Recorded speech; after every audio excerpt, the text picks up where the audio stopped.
আসসালামু আলাইকুম সকলকে। আশা করি সবাই অনেক অনেক অনেক বেশি ভালো আছেন। তো বই রিভিউ দ্বিতীয় পর্বে আপনাদেরকে স্বাগতম। তার আগে বলে রাখি, আপনি যদি আমার চ্যানেলটি সাবস্ক্রাইব করে না থাকেন তাহলে এখনই সাবস্ক্রাইব করে দিন আর বেল বাটনটি বাজিয়ে দিন। আজকে আমরা যে বইটি রিভিউ করব সেই বইটির নাম হচ্ছে মস্তিষ্কের ক্যানভাস। যদিও বইটা অনলাইনে অনেক বেশি রিভিউ হয়েছে, আমি চেষ্টা করব একটা গঠনমূলক রিভিউ দেওয়ার আপনাদেরকে এবং বইটা সম্পর্কে কিছু মন্তব্য দেয়। মানে বইটাকে আপনি নিবেন নাকি নিবেন না, আর নিলে কেন নিবেন, আর না নিলে কেন নিবেন না, সেই দিক নিয়েও আলোচনা করব। অবশ্যই সেই সম্পর্কে জানার জন্য আপনি ভিডিওটি শেষ পর্যন্ত দেখবেন, কারণ শেষ পর্যন্ত দেখলে আপনি বুঝতে পারবেন যে আপনি বইটা আসলে কেন নিবেন কিংবা কেন নিবেন। চলুন শুরু করা যাক। বইটিকে আমি দুইটি ভাগে ভাগ করবো। একটা হচ্ছে বইটির ইতিবাচক দিক এবং আরেকটা হচ্ছে বইটির নেতিবাচক দিক বা নেগেটিভ সাইড গুলো আর কি, আপনারা যেটাই বলেন। অনেকে বিভিন্ন ভাবে বইটি রিভিউ করেছেন। আমি ফার্স্টে ইতিবাচক দিকগুলো দিয়ে শুরু করি, কারণ কোন লেখক একেবারে খারাপ হতে পারে না। লেখক একেবারে বইয়ের প্রথম দিকে মেনশন করে দিয়েছেন বইটি আসলে ধারাবাহিক না। মানে তিনি লিখে দিয়েছেন বইয়ের কোথাও কোনো ধারাবাহিকতা নেই, নাই কোনো পক্ষপাতিত্ব। এটা অনেকটা বইয়ের মধ্যে পরিলক্ষিত হয়েছে সম্পূর্ণভাবে। আবার কিছু কিছু ক্ষেত্রে দেখা গেছে যে কিছু কিছু জিনিস মিলতেছে না আর কি ওনার কথার সাথে। লেখক এখানে আলোচনা করেছেন বৃত্তবন্দী জীবন নিয়ে, মানুষের বৃত্তবন্দী জীবন নিয়ে। তো মানে আমরা ফার্স্টে প্রাইমারি স্কুলে ভর্তি হই, এরপর হাই স্কুলে চলে যাই। মানে আমরা ফার্স্টে চিন্তা করতে থাকি যে আমরা অনেক দূরে যাবো, এরপর আস্তে আস্তে হাই স্কুলে চলে যাই, আস্তে আস্তে ক্লাস 9 বা কিংবা 10-এ উঠি। তো 10-এ উঠে আমরা চিন্তা করি সায়েন্স নিবো না কমার্স নিবো নাকি আর্টস ব্যাকগ্রাউন্ডে পড়বো। তো ফার্স্টে যদি কেউ সায়েন্সে পড়ে সেক্ষেত্রে সে চায় ডাক্তার হইতে, ইঞ্জিনিয়ার হইতে, কিংবা যে আর্টস পড়ে সে চায় উকিল হইতে, কিংবা যে বা কমার্স ব্যাকগ্রাউন্ড নিয়ে পড়ে সে হতে চায় ব্যাংকার কিংবা তার থেকেও বড় কিছু, কিংবা কোনো বিজনেস ম্যাগনেট। আস্তে আস্তে আমরা যখন উপরের লেভেলে যাই তখন আমাদের চিন্তাধারাটা আস্তে আস্তে আরো কমতে থাকে, কারণ আমাদেরকে ভর্তি যুদ্ধের সম্মুখীন হতে হয়। অনেক সময় দেখা যায় যে আমরা বিজ্ঞান থেকে পড়ে কি করি, আমরা কোনো গভর্নমেন্ট কলেজে চান্স পাচ্ছি না বা বিভিন্ন ব্যারিয়ারের সম্মুখীন হতে হয়, ঠিক আছে। তো আমরা এভাবে নিজের সিদ্ধান্তগুলোকে আস্তে আস্তে চেঞ্জ করে ফেলি। লেখক সেটা নিয়ে আলোচনা করেছেন। তো আমরা কলেজ জীবন পার করার পর আমরা বিশ্ববিদ্যালয়ে দেখা গেছে নিজের চয়েস মতো সাবজেক্টটা পাচ্ছি না। সাবজেক্ট না পাওয়ার কারণে হয়তো আমরা অন্য কোনো ডিপার্টমেন্টে ভর্তি হচ্ছি। এরপরে দেখা যায় যে আমরা যদি ওই সাবজেক্টটা পাইও, আমরা ইঞ্জিনিয়ারিং নিয়ে পড়তেছি, এরপর দেখা গেছে আমরা যখন চাকরি করতে যাই সেক্ষেত্রে আমাদের ব্যাপারটা আরো স্পেসিফিক হয়ে যায়, মানে আস্তে আস্তে বৃত্তবন্দী হয়ে যায় আর কি। লেখক এগুলা নিয়ে খুব ভালোভাবে মানে আলোচনা করেছেন, আবার সমালোচনা করেছেন যে আমরা যাতে আমাদের বৃত্তবন্দী জীবন থেকে বের হয়ে আসতে পারি, আমরা যাতে সবকিছু নিয়ে খুব ভালোভাবে ভাবতে পারি, এটা নিয়ে লেখক আলোচনা করেছেন। তিনি একটা কথা বলেছেন যে মানুষের নিজের বৃত্তবন্দী জীবনের বাইরে বের হইতে না পারাটা মানুষের জীবনে একটা চরম ব্যর্থতা। আসলে কিন্তু এটা অনেকাংশে সঠিক বলা যায়, অনেকাংশে না, সম্পূর্ণ সঠিক বলা যায়। কারণ হচ্ছে আমাদের ভাবতে হবে, সবাইকে নিয়ে ভাবতে হবে। আমরা শুধু নিজের যে মানে কুয়োর মতো জায়গাটা আছে এটা নিয়ে ভাবলে হবে না, আমাদেরকে পুরো দেশ নিয়ে ভাবতে হবে, পুরো পৃথিবী নিয়ে ভাবতে হবে। তাহলে আমরা অন্যের মতো কিভাবে হব বা অন্যের দুঃখ কষ্ট বুঝতে পারবো। লেখক একটি কথা মেনশন করেছেন, সেটা হচ্ছে আমরা সবসময় ভাবি যে অন্যরা কি ভাববে, আমরা সবসময় সেটা নিয়ে মেতে থাকি। তো অন্যেরা কি ভাববে এটার কারণে আমরা আমাদের নিজের যে ইচ্ছাগুলো আছে, ইচ্ছা শক্তিগুলো আছে, সেগুলোকে সমাজের কারণে বা অন্যের কারণে জলাঞ্জলি দিয়ে থাকি। আমরা যে সমালোচনা সহ্য করতে পারি না সেটাই লেখক মেনশন করেছেন ভালোভাবে। তিনি বলেছেন যে আমাদের জীবনে আমরা সবসময় হাই উতাস করে বেঁচে থাকাচ্ছি, আমরা জীবনের প্রতিটি দিন যাতে শেষ দিন হিসাবে উদযাপন করতে পারি, মানে খুশির মাধ্যমে, আনন্দের মাধ্যমে উদযাপন করতে পারি। তিনি সেই কথাটি উল্লেখ করেছেন। মানুষের পাত্তা দেওয়া নিয়ে একটা কথা বলেছেন। তো তিনি বলেছেন আর কি যে 5 বছরের বাচ্চা আসলে জাতীয়তাবোধ বুঝে না। আসলে ব্যাপারটা ঠিক, 5 বছরের একটা বাচ্চা জাতীয়তাবোধের কি বা বুঝে, সে সবসময় কার্টুনে মেতে থাকে। তো কার্টুনটা যদি হয় আমাদের পার্শ্বীয় দেশ হিন্দিতে, তো সেক্ষেত্রে সে আরো বেশি এনজয় করে। কারণ হচ্ছে কি, কারণ হিন্দিতে তারা আরো অনেক বেশি মডারেট করে করে বা আপডেট কার্টুনগুলো বিনোদনের জন্য আমাদেরকে দিয়ে থাকে। তো তিনি বলেছেন যে বাংলা ভাষায় যদি আমরা এই ধরনের কার্টুনগুলো তৈরি করতে পারি সেই ক্ষেত্রে কিন্তু ওই শিশুটিও বাংলা ভাষার প্রতি বেশি আকৃষ্ট হবে। কথাটি কিন্তু আসলেই সঠিক। আপনি মানুষ হয়ে আপনি কিভাবে কি করতেছেন সেটা কোনো ফ্যাক্টর না, আপনার কাজ কিভাবে সমাজে কিংবা অন্য মানুষের মনে প্রতিফলিত হচ্ছে সেটাই হচ্ছে মূল কথা। তো আপনি যদি নিজের কোয়ালিটি বজায় রেখে ভালোভাবে কাজ করতে পারেন অবশ্যই আপনার কথাগুলো মানুষ শুনবে। এভাবে আমরা পাত্তা আদায় করে নিতে পারি। এই জন্য তিনি বলেছেন যে 5 বছরের শিশু জাতীয়তাবোধ বুঝে না। মানুষের ব্যক্তিত্ব নিয়ে তিনি একটি কথা বলেছেন, সেটা হচ্ছে আমাদের বয়স 30 সদ্য হইলে বা 30-এর বেশি হইলে আর কি আমরা কি করি, আমরা হলুদের স্টেজে নাচতে যাই না, তারপর প্রাণ খুলে হাসতে পারি না, কথা বলতে পারি না, এই ধরনের কথাগুলো বা কৌতুক করতে পারি না, ঠিক আছে। এগুলো নিয়ে তিনি আলোচনা করেছেন। তো মানে আমরা সবসময় ভাবি যে আমাদের ব্যক্তিত্বটা নষ্ট হয়ে যাবে। আসলে কি তাই? ব্যক্তিত্ব কি এত সহজে নষ্ট হয়ে যায়? কে বলেছে যে আমরা 50 বছর হলে কিংবা 30 বছর হলে আমরা নাচতে পারবো না, গাইতে পারবো না, হাসি খুশি থাকতে পারবো না?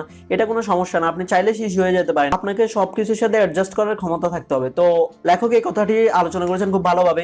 আমরা অতিরিক্ত পরিমাণে জাজমেন্টাল, কথাটি কিন্তু আসলেই সঠিক। তো লেখক এই বিষয়টি একটা উদাহরণের মাধ্যমে তুলে ধরেছেন। তিনি বলেছেন যে আমরা যখন রাস্তার পাশ দিয়ে হেঁটে যাই কিংবা গাজীপুরের ইন্ডাস্ট্রিয়াল এরিয়া দিয়ে কারে ড্রাইভ করে যাই, সেক্ষেত্রে আমরা রাস্তার পাশে অনেক গার্মেন্টস কর্মী দেখি, অনেক ফুটপাতে সবজির দোকান কিংবা বিক্রেতাদের দোকান দেখি। সেক্ষেত্রে আমরা যারা কারের ভিতর বসে আছি তারা ভাবি কি যে ওদের কারণেই হয়তো জ্যামটা লেগে আছে, মানে গার্মেন্টস কর্মী কিংবা ওই যে সবজি বিক্রেতার কারণে।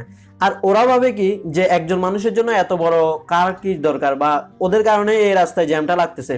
তো আসলে কিন্তু ব্যাপারটা দুই দিক দিয়েই সঠিক, ওনার দিক থেকে উনি সঠিক, আবার কারের ভিতর যে আছে ওনার দিক থেকে উনি সঠিক। তো আমরা এভাবে যদি জাজ না করি কাউকে, বা আমরা এভাবে জাজ না করে যদি আমরা নিজেদের মতো করে চিন্তা করি, নিজেদের মতো করে বিষয়টাকে সমাধান করে নিই, তাহলে কিন্তু আমরা মানে অনেকটা ইজি হয়ে যেতে পারবো, সমাজের সাথে খাপ খাইতে পারবো, সবার সাথে মিশতে পারবো, মিলতে পারবো। তো সেক্ষেত্রে আমরা যাতে দুই দিক থেকে ব্যাপারটা দুইভাবে না ভেবে আমরা যাতে নিজেদের মতো করে ভাবতে পারি এবং নিজেদের মতো করে সেটাকে সমাধান করে নিতে পারি, সেদিকে আমাদের খেয়াল রাখতে হবে, অবশ্যই খেয়াল রাখতে হবে। তিনি একটা কথা বলেছেন, আমরা যাতে উপাত্তে বিশ্বাস করি, কোনো নির্দিষ্ট তথ্যতে বিশ্বাস করি বা ইতিহাস ঘেটে দেখি। তিনি এখানে লিখেছেন যে আমরা ইন্টারনেটে যাই দেখি কিংবা টিভিতে বিজ্ঞাপনে যাই দেখি সেটাকে ধ্রুব সত্য মনে করি। আমরা কখনো এটা বুঝি না যে টিভিতে বিজ্ঞাপন করার জন্য, মার্কেটিং করার জন্য কিন্তু ওই প্রোডাক্টটার বিজ্ঞাপন করা হয়, বা ওই প্রোডাক্টটাকে রান করানোর জন্য কিন্তু ওই প্রোডাক্টটার স্পন্সরশিপ করা হয়, অ্যাডভার্টাইজমেন্ট করা হয়। তো এই ক্ষেত্রে আমাদেরকে খেয়াল রাখতে হবে যে আসলে ব্যাপারটা কি সঠিক কিনা, আমাদেরকে পিছনে ঘেটে দেখতে হবে যে এটার ইতিহাস কেমন, এটার ইতিহাস কেমন। যদি ইতিহাস ভালো হয় বা তথ্য যদি ভালো দেখায়, সেক্ষেত্রে আমরা এটার প্রতি আস্থা রাখতে পারি। তো আমরা শুধুমাত্র বিজ্ঞাপনে বিশ্বাস করলে হবে না, আমাদেরকে সেলফ সেন্সরশিপ করার ক্ষমতা থাকতে হবে। তিনি এই বিষয়টি খুব ভালোভাবে বুঝিয়ে দিয়েছেন। আপনি যদি বইটা আরো ভালো করে পড়েন তাহলে অবশ্যই বুঝতে পারবেন সেটা। আরেকটা কথা হচ্ছে, আমরা সবসময় ভাবি যে আমাদের মন যা ভাবতেছে আসলে সবগুলো ব্যাপার তা, আসলে কিন্তু তা না। আপনি আপনার দিক থেকে আপনার ভিউ পয়েন্টটা একরকম, আমার দিক থেকে আমার ভিউ পয়েন্টটা আরেক রকম, মানে যে কোনো জিনিসের প্রতি। তো সবসময় নিজেরটাকে গুরুত্ব দিলে হবে না, সবার মতো করে ভাবার চেষ্টা করতে হবে। আমরা জানি একেবারে সবার মতো ভাবতে পারবো না, কিন্তু তার কাছাকাছি ভাবতে তো সমস্যা নেই আমাদের, ঠিক না? তাহলে কিন্তু আমরা সমাজটাকে অনেকাংশে চেঞ্জ করে ফেলতে পারবো। আরেকটা কথা বলেছেন, অন্যের দেশের প্রতি আমাদের যে ঘৃণা প্রকাশ করি আমরা, সেটা নিয়ে তিনি কথা বলেছেন। মানে আমরা অন্য দেশকে কি পরিমাণ ঘৃণা করি সেটা দিয়ে কিন্তু আমাদের দেশপ্রেম পরিমাপ করা হয় না। কথাটা অবশ্যই ঠিক। আপনি অন্য দেশকে কি পরিমাণ ঘৃণা করতেছেন সেটা দিয়ে যদি নিজের দেশের প্রতি দেশপ্রেম বা নিজের দেশের প্রতি আপনার দেশপ্রেম প্রমাণ করতে চান, তাহলে সেটা কিন্তু একেবারেই বোকামি। কারণ আমরা নিজের দেশের জন্য কতটুকু করতেছি সেটা হচ্ছে আমাদের দেশপ্রেম।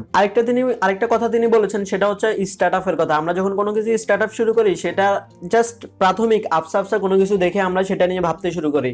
যে কোনো কিছু, যদি সেটা মার্কেটিং হয়, যদি সেটা কোনো ব্যবসায়ের ক্ষেত্রে হয়, আমাদেরকে আগে অতীত ইতিহাস ঘেটে দেখতে হবে। আমরা শুধু কয়েকদিনের ডাটা নিয়ে সেটাকে কাজে লাগিয়ে দিলে হবে না, কারণ আমাদেরকে ব্যাকগ্রাউন্ড দেখতে হবে যে এটার ভবিষ্যৎ কি, এটার অতীত কি ছিল, এটা বর্তমান আমি কি পরিমাণ এটা দিয়ে সফল হতে পারবো, ঠিক আছে? তো এই জিনিসগুলো নিয়ে তিনি খুব ভালোভাবে আলোচনা করেছেন। এটা অবশ্যই আমাদের করা উচিত যদি আমরা সফল হতে চাই। আসলে কোনো কিছু করার আগে সেটা থেকে আগে ওই কাজ সম্পর্কে আগে আমাদের অভিজ্ঞতা থাকতে হবে, ঠিক আছে? ওই কাজের পরিসংখ্যান জানতে হবে। যদি পরিসংখ্যান না জেনে আমরা যদি নিজের নামের আগে যদি সিইও বসে দিই, তাহলে কিন্তু হবে না। বিজ্ঞাপনের ব্যাপারটা আগে বলেছি, বিজ্ঞাপন নিয়ে তিনি একটা কথা বলেছেন যে টিভিতে আপনি যা কিছু দেখেন তার সবকিছু কিন্তু সত্যি নয়, আসলে সত্যি নয়, তার মধ্যে প্রায় 90% আর্টিফিশিয়াল। তো সেক্ষেত্রে আমাদেরকে বিশ্বাস রাখতে হবে যে বিজ্ঞাপন মানেই বড় কিছু নয়, বরং এটা হচ্ছে তার একটা প্রচারণা। আমাদেরকে ইতিহাস ঘেটে দেখতে হবে, বইয়ের টাইটেলের সাথে মিল রেখে কিন্তু আমাদেরকে কাজগুলো করতে হবে। তো সেক্ষেত্রে আমাদেরকে অবশ্যই বইয়ের টাইটেল যেরকম সেরকম কাজগুলোই বা সেরকম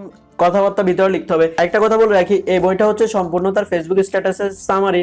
তো আমি মনে করি না আসলে এই বইটা কেনা খুব বেশি ওয়াইজ হবে, কারণ উনি কি মেনশন করেছেন বইয়ে, তার একেবারে যে গুরুত্বপূর্ণ বা যেটা আমাদের জন্য পাঠকদের জন্য প্রয়োজনীয়, সেগুলো আমি একেবারে খুব ভালোভাবে তুলে ধরেছি।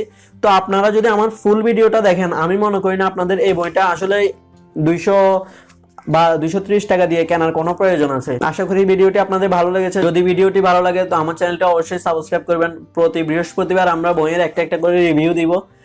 সে পর্যন্ত ভালো থাকবেন, সুস্থ থাকবেন, এবং যদি কোনো বাংলা ভাষায় টিউটোরিয়াল পেতে চান সেক্ষেত্রে আমাকে কমেন্ট করে জানান।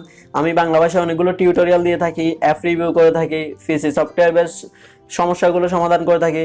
তো আপনার যদি কোনো হেল্প লাগে অবশ্যই কমেন্ট বক্সে জানাবেন। অনেক কষ্ট করে দেখেছেন, অনেক ধন্যবাদ। Happy reading, thanks for watching.